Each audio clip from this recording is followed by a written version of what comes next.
జనముల యొక్క ఐశ్వర్యాన్ని దేవుడు నీకు ఇస్తూ ఉన్నాడు. జనముల యొక్క ఐశ్వర్యము ఇచ్చి తల్లి ఆదరించినట్టుగా నేను ఆదరిస్తున్నాడు. ఇంకా చూడండి 61వ అధ్యాయము 6వ వచనం.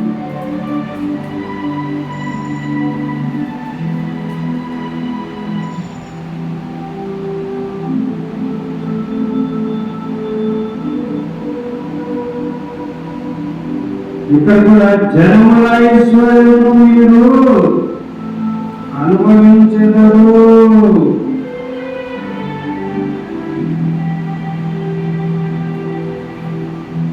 మూడవ వచనం చూడండి. శీలంలో దుఃఖించు వారికి ఉల్లాస వస్త్రములు ధరించుతారు. బూడిదకు ప్రతిగా బూదండను, దుఃఖములకు ప్రతిగా ఆనంద తైలము, భారభరితమైన ఆత్మకు ప్రతిగా స్తుతి వస్త్రము వారికి ఇచ్చుటకు ఆయన నన్ను పంపి ఉన్నాడు. యెహోవా తను మహిమపరచుకొనుటకు నీతిను మస్తకి వృక్షములని యెహోవా నాటిన చెట్లని వారికి పేరు పెట్టబడును. చూడండి, దేవుడు ఎలాగా వ్యక్తిని ఆదరిస్తున్నాడు. చూడండి, దుఃఖించే వారికి ఉల్లాస వస్త్రము ధరింపజేస్తాడు. పండుగ రోజు కొత్త బట్టలు చేసుకుంటే సంతోషం ఉంటుందా, బాగుంటుందా? హ్యాపీ ఉంటుందా? మంచి పండుగ మంచి బట్టలు నేను పొందుతున్నాను. అలాగా ఉల్లాస వస్త్రం ధరించారు. బూడెకు ప్రతిగా పూగల ధ్యాస అంటారు. ఎవరైనా 100 మందిలో 1000 మందిలో మనం తెలిసి శాలువ కప్పి దండ వేస్తే అబ్బా ఇంత మందిలో నన్ను కనపరిచారు, సంతోషమా కదా? అలాగే చేస్తారంట. 100 మందిలో 1000 మందిలో గొప్పగా ఆశీర్వదిస్తాడు. భారభరితమైన ఆత్మకు ప్రతిగా స్తుతి వస్త్రం ఇస్తాంట. ఎంతో హృదయంతో, బాధతో, దుఃఖంతో, వైరాలతో ఉన్న వాళ్ళకి స్తుతి చేత నింపుతాడంట. ఎల్లప్పుడూ దేవుని స్తుతిస్తూ, ఘనపరుస్తూ, మహిమపరుస్తూ ఉండే విధంగా దేవుడు జీవిస్తాడంట ప్రియులారా. అలాగా దేవుని చేత తల్లి ఆదరించినట్లుగా దేవుడు మనల్ని ఆదరిస్తానని మాట్లాడుతున్నాడు ప్రియులారా. అలాగే యేషయా గ్రంథం 45వ అధ్యాయం 14వ వచనంలో ఏం రాయబడిందంటే, యెహోవా ఈ మాట సెలవిస్తున్నాడు, ఐగుప్తీయుల కష్టార్జితమును పురుషు వర్తకుల లాభము నీకు దొరుకును. ఐగుప్తీయుల కష్టార్జితమును పురుషు వర్తకుల లాభము నీకు దొరుకును. ఐగుప్తీయులు కష్టపడితే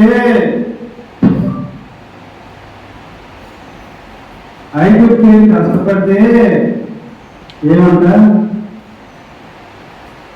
ఐగుప్తీయులు కష్టపడిన సంపాదన మనకే తరంగా. ఐగుప్తీయుల కష్టార్జితమును పురుషు వర్తకుల లాభము నీకు దొరుకుతుంది.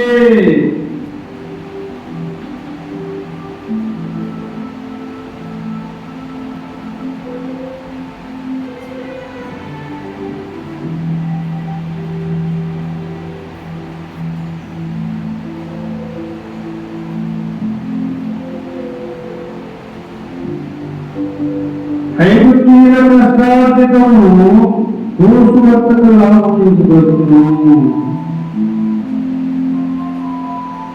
దీర్ఘదేహులైన శవాలయులు నీ యొద్దకు వచ్చి నీ వారవుదురు, గతపెద్ద ఎదుట వాళ్ళు బలవంతులు నిన్ను వ్యతిరేకించేవాడు నీకు స్నేహితుడైపోతాడంట. చూడండి ఎలాంటి బ్లెస్సింగ్, ఎలాంటి బ్లెస్సింగ్ చూడండి. ఎలాగ ఆదరిస్తారంట బలవంతుల చేత. ఒక్కోసారి మన బంధువులు స్నేహితులు మనల్ని అణిచివేస్తుంటారు. వారందరూ కూడా మనకు స్నేహితులుగా చేసి ఆదరిస్తారు.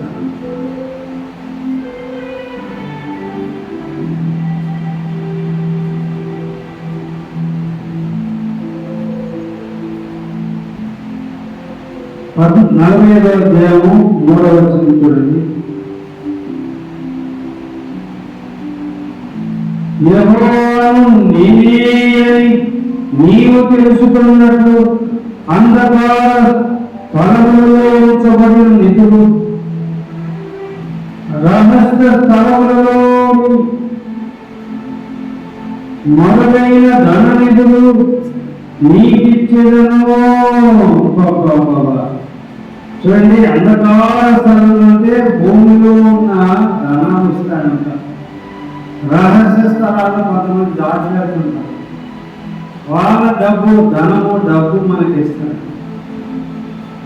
చూడండి ఎలాగా దేవుడు ఒక వ్యక్తిని తను ప్రేమించే వారికి తన కృప చేత ఎలాగా దేవుడు ఇస్తాడో చూడండి. రహస్య అంధకార స్థలంలో ఉంచబడిన నిధులు ఇస్తాడంట. నిధులు ఒక నిధి మనకి ఇచ్చేసినాడు దేవుడు. ఆమేన్. దేవుడు ఒక నిధి మనకి ఇచ్చేసినాడు. హల్లెలూయా. రహస్య స్థలములలో మరువైన ధన నిధులు మీకు ఇచ్చేది. రహస్యమైన ధన నిధులు మనకి ఇచ్చినందుకు వందనాలు. ఇచ్చినట్లే స్థుతించాలి. మన రహస్య స్థలంలో నిధులు ఇచ్చేశాడు. అలాగే ఇచ్చి ఒకరిని తల్లి ఆదరించినట్లుగా ఆదరించి గొప్పవానిగా చేస్తుంది. తల్లి ప్రేమ, పరలోకపు తండ్రి ప్రేమ. ఇలాగా దేవుని చేత మానవుడు ఆదరించబడుతూ ఉన్నాడు. దేవుని నమ్మిన వారు కష్టములు రావచ్చు, శ్రమలు రావచ్చు, కానీ గొప్పగా దీవించబడతారు, గొప్పగా ఆశీర్వదించబడతారు.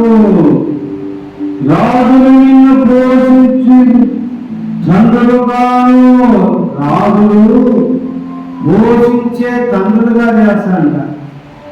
పెద్ద పెద్ద ధనవంతుల్ని, పెద్ద పెద్ద అధికారులని మనల్ని పోషించే వారిగా చేస్తాడంట.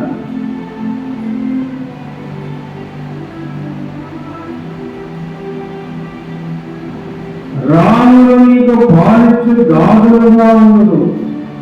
వారు భూమి మీద సాగిలపడి నీకు నమస్కారం చేస్తారు.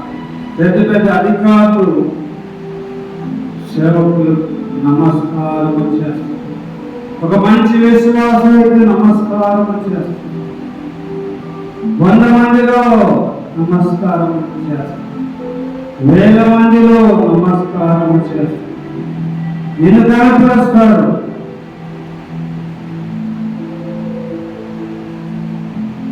అంత గొప్పగా దేవుడు మనల్ని ప్రేమించేవాడుగా ఉన్నాడు. 2 కొరింథీ 8:9, 2 కొరింథీ 8:9.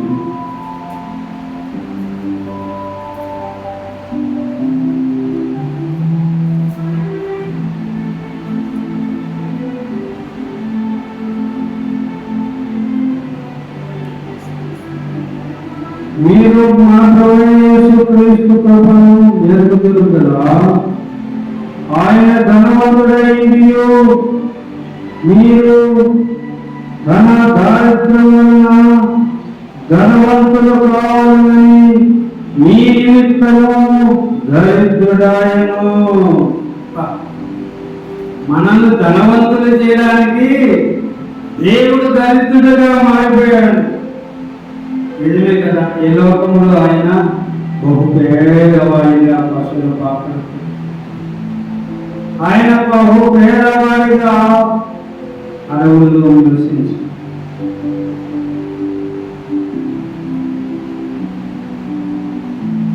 ఎక్కడ ఒక మంచి గృహంలో ఆకు మీద నిద్రించినట్టుగా వాక్యంలో ఎక్కడా కనబడదు. కడు దరిద్రుడుగా బ్రతికాడండి.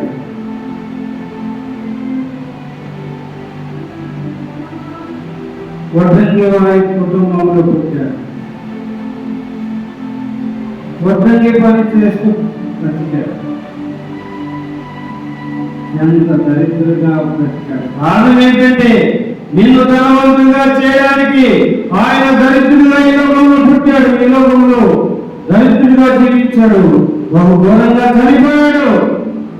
నిన్ను ధనవంతులు చేయడానికి, నిన్ను ఆశీర్వదించడానికి, నీకు దాచబడిన ధనాన్ని ఇవ్వడానికి, రహస్య స్థలంలో నిధులు నీకు ఇవ్వడానికి, భూమిలోని నిధులు నీకు ఇవ్వడానికి,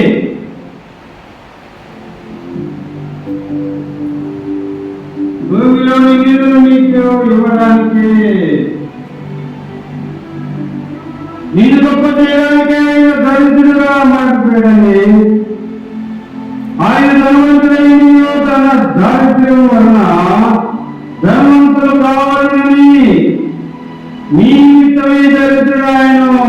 ప్రియులారా, దీన్ని మనము నమ్మాలి.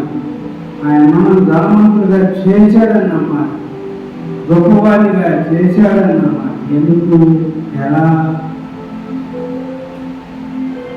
ఒక మంచి ఇల్లు ఇచ్చాడు, మంచి చదువు ఇచ్చాడు, మంచి ఉద్యోగం ఇచ్చాడు, మంచి కుటుంబాన్ని ఇచ్చాడు, బంధువులో నీకు గౌరవాన్ని ఇచ్చాడు, బంధువుల్లో స్నేహితుల్లో నీకు ఉన్నత స్థితి ఇచ్చాడు, ఉన్నతమైన ఉద్యోగం ఇచ్చాడు.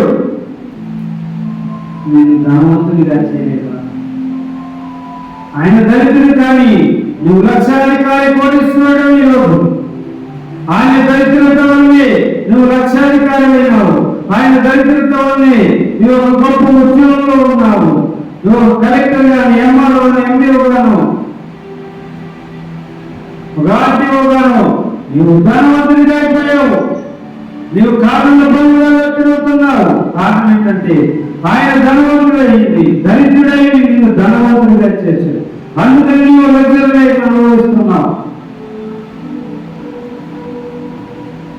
అయితే దేవుని కొరకు కూడా, దేవుని పనికి, దేవుని పరిచయకు దేవునికి ఇవ్వలేవు. ఆయన దరిద్రుడై నీకు ధనవంతుడిగా చేసినందుకు ఆయన పరిచయం నిమిత్తము ఆయన సేవకులు పోషించు. ఒక ధనవంతుడా, ఒక సేవకుని నీవు పోషించు, ఒక సేవకుని దత్తత చేసుకో. అయ్యా, నేను నీ వెనకాలయ్యా, నువ్వు మంచి సేవకుడు, నీవు సేవలో ముందుకు వెళ్ళు, నేను నీ వెనకాల ఉంటానని ఒక సేవకుని ప్రోత్సాహపరచు. యేసు ప్రభువు యొక్క దరిద్రతో ధనవంతులుగా ఎవరిని గుర్తుపెట్టుకో. ఆయన నిన్ను ధనవంతులుగా చేశాడు, గుర్తుపెట్టుకో. ఆయన నిన్ను ఒక ఐఏఎస్ ఆఫీసర్గా, ఒక ఐపీఎస్ ఆఫీసర్గా, ఒక డిఎస్పీగా, ఒక సిఐగా, ఒక ఎస్ఐగా నిన్ను దీవించాలని గుర్తుపెట్టు. అందుకే నీ ఒక సేవకు నీవు ప్రోత్సాహపరచు. నీవు బాగా ప్రేమించే సేవకుడు, సేవలో బాగా కష్టపడి పనిచేసే సేవకుని నువ్వు పోషించు. దేవుడు నిన్ను దీవిస్తాడు. దేవుడు నిన్ను గొప్పగా దీవిస్తాడు. కొలస్సీలకు రాసిన పత్రిక 2వ అధ్యాయంలో కొలస్సీలకు రాసిన పత్రిక 2వ అధ్యాయము 3వ వచనం. బుద్ధి జ్ఞానముల సర్వ సంపదలు ఆయననే గుప్తమైనవే. బుద్ధి జ్ఞానముల సర్వ సంపదలు ఏమున్నాయంటే ఆయన దగ్గర? బుద్ధి, జ్ఞానము, సర్వ సంపదలు నీకున్నాయి. నీకు ఈ లోకంలో చదవడానికి బుద్ధి ఇచ్చాడు, జ్ఞానం ఇచ్చాడు, మంచి ఉద్యోగం ఇచ్చాడు, మంచి ఒక వ్యాపారం ఇచ్చాడు. నీవు చేస్తున్న వ్యాపారంలో కోటి లక్షలు సంపాదిస్తున్నావు. దేవుడిచ్చిన సంపద, దేవుడిచ్చిన ఐశ్వర్యము. ఆయన దరిద్రులని ధనవంతుడిగా చేశాడు. ఆయన ధనవంతుడై ఉంటే నీవు దరిద్రుడిగానే ఉండేవాడు. నేను దరిద్రుడిగానే మిగిలిపోయేవాడు. ఈరోజు ఆయన ఉన్నప్పుడు ఇలాంటి అందమైన మందిరాలు లేవు, అందమైన ఇల్లు లేవు. అడవుల్లో, సముద్రాలు సంచరిస్తూ అనేక మంది వ్యాధులను స్వస్థపరచు. ఈరోజు స్వస్థపరుస్తూనే ఉన్నారు. ఈరోజు కూడా స్వస్థపరుస్తూనే ఉన్నారు దేవుడు. కాబట్టి ప్రియులారా, ఒకటి తల్లి ఆదరించినట్టుగా నిన్ను విద్య, బుద్ధులు, జ్ఞానము, డబ్బు, సంపద, ఐశ్వర్యం, ఉద్యోగాలు, వ్యాపారాలు ఇచ్చి నేను గొప్పగా దీవించాడు. ఈరోజు గొప్పగా హెచ్చించాడు దేవుడు. ఈరోజు నేను ధనవంతుడిగా చేశాడు. తన దరిద్రత నుంచి నువ్వు ధనంతుడు అయ్యావని గుర్తుపెట్టు. తన శిలువ త్యాగం నుంచి ధనవంతుడు అయ్యావని తెలుసు. శిలువలోని శ్రమ నుంచి ధనవంతుడు అయ్యావని తెలుసు. శిలువలోని అవమానం నుంచి నువ్వు ధనవంతుడు అయ్యావని తెలుసు. శిలువలో ఉమ్మి వేస్తుంటే తుడుచుకొని మీరేమి చేస్తున్నారో మీరు క్షమించమని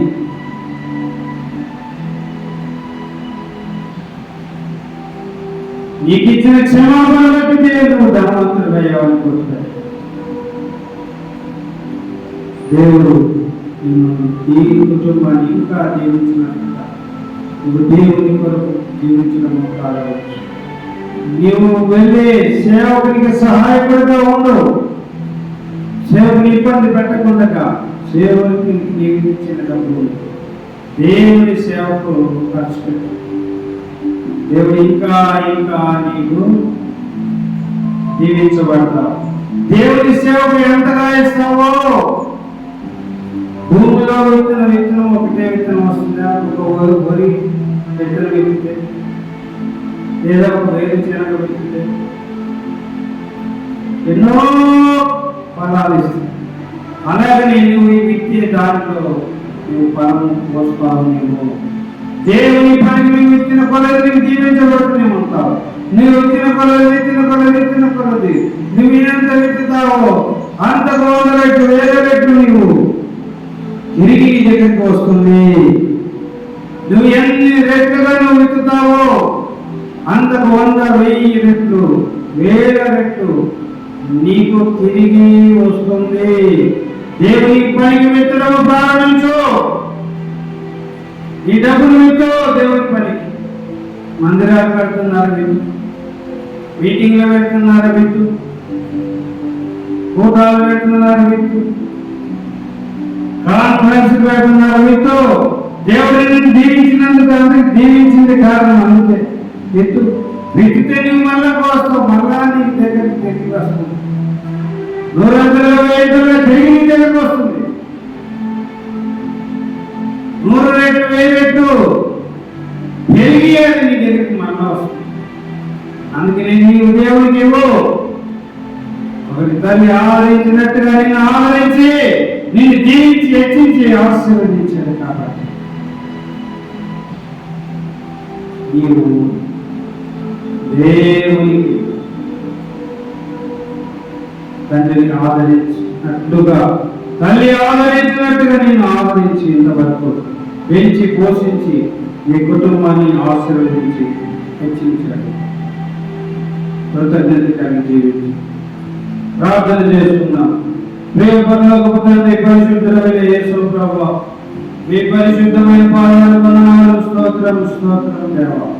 దేవాలయ తల్లి ఆదరించినట్టుగా ఆదరించి అష్టైశ్వర్యములతో జీవించుతున్న దేవా, దీవించి ఆశీర్వదిస్తున్న దేవానికి వందనాలు. జనముల ఐశ్వర్యంతో దీవించి ఆశీర్వదిస్తున్న దేవానికి స్తోత్రం. స్థలంలో నిర్ణయిస్తున్న దేవానికి వందనాలు. రాత్రి ధనాన్ని పిలిచి ఆశీర్వదిస్తున్న దేవానికి వందనాలు. జనముల ఐశ్వర్యం ఇచ్చిన దేవానికి వందనాలు. సమర్థ వ్యాపారం ఆలోచించినందుకు వందనాలు. దీవించి ఆశీర్వదించిన నామంలో స్తుతించుకొని వేడుకుంటున్నాము తండ్రి. ఆమేన్. తండ్రి యొక్క ప్రేమయు కుమారుని యొక్క కృపయు పరిశుద్ధాత్మ యొక్క నిత్య సహవాసము సమాధానము ఇప్పుడు ఒకరిని తల్లి ఆదరించినట్టుగా మనమందరం ఆదరించబడి దేవుని చేత సర్వసంపదతో ఆశీర్వదించబడిన మనము దేవుని సేవకు ఖర్చు చేయనట్టుగా ఇస్తున్నట్టుగా పరిశుద్ధాత్మ దేవుడు మనందరినీ ప్రేరేపించునుగాక. ఆమేన్. ఆమేన్. అందరికీ వందనాలు.